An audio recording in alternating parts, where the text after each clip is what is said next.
အားလုံးပဲမင်္ဂလာပါဒီနေ့ဒီဗီဒီယိုလေးမှာတော့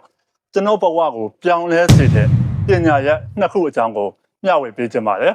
ဟုတ်ပါတယ်ကျွန်တော်သင်တန်းတွေအများကြီးတက်ခဲ့တယ်လေ့လာသင်ယူမှုတွေအများကြီးလုပ်ခဲ့တယ်တစ်ချိန်တည်းမှာပဲကျွန်တော်ဘဝကိုပြောင်းလဲစေတဲ့ကျွန်တော်ရဲ့ mindset အတွေးအခေါ်တွေကိုပြောင်းလဲစေတဲ့သင်တန်းနှစ်ခုရှိပါတယ်အဲ့ဒီအရာတွေကဘာတွေလဲဆိုတော့ပထမတစ်ချက်က NLP လို့ခေါ်တဲ့ပညာရပ်ဖြစ်ပါတယ် NLP ဆိုတာကတော့ Neo Linguistic Programming ကိုခေါ်တာဖြစ်ပါတယ်ဒီပညာရပ်ထဲမှာကျွန်တော်ဘာတွေရလိုက်လဲဆိုတော့အဓိကကျွန်တော်ရဲ့ communication ပေါင်းသင်းဆက်ဆံရေးတနေ့တာမှာကိုယ်ဘယ်လိုလေ့လာနေထိုင်ရမယ်နောက်တစ်ချက်ကကိုလူတွေနဲ့စကားပြောတဲ့အခါဘယ်လိုပြောဆိုရမယ်လူတွေနဲ့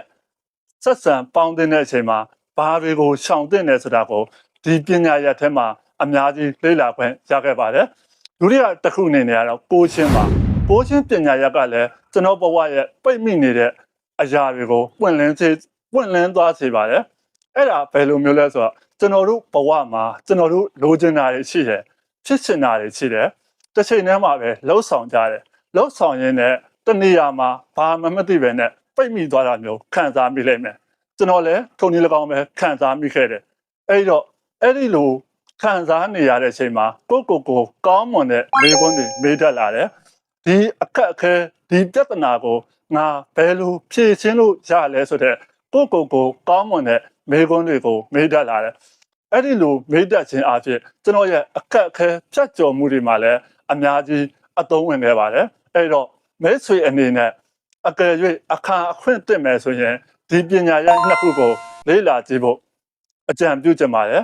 ဒီနေ့ဟာမိတ်ဆွေရဲ့အကောင်းဆုံးပျော်ရွှင်ဆုံးနေ့ရက်လေးဖြစ်ပါစေနောက်ထပ်ပျော်ရွှင်မှုတွေနဲ့ဘဝကိုဖြတ်တန်းနိုင်ပါစေဒီနေ့ဒီဗီဒီယိုလေးကလည်းမိတ်ဆွေအတွက်အကျိုးရှိမယ်လို့ယုံကြည်ပါတယ်နောက်ထပ်ဗီဒီယိုတွေမှာကျွန်တော်တို့ပြန်လည်ဆုံတွေ့ကြပါမယ်အကယ်၍အကျိုးရှိတယ်ဆိုရင် comment မှာ yes လို့ရေးခဲ့ပါအောင်အားလုံးပဲကောင်းသောနေ့လေးဖြစ်ပါစေ bye bye